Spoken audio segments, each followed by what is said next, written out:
cages in the enclosure with hay and straw in, alpaca fur. We'll do enrichment feed, so we'll sometimes put the food into boxes, so they have to work a bit harder for them. So even just stimulating them like that for half an hour once a week actually keeps their brains going and stops them from being bored. Yeah.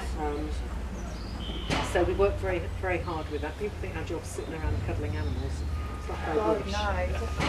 No, definitely 95% of it is cleaning, Yeah. husbandry, thinking of enrichment things, Eye drops. yeah, and eye drops and their health. Yeah. So I'm just going to open the set gate. So if you make sure that you can just stand.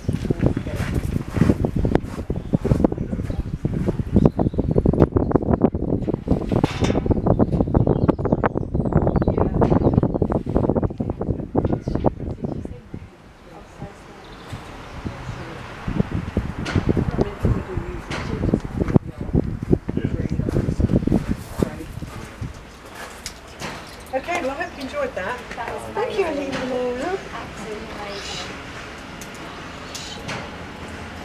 Good girl.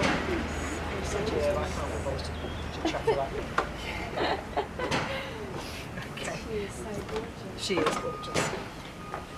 You're my girl. Love those eyes. Good girl.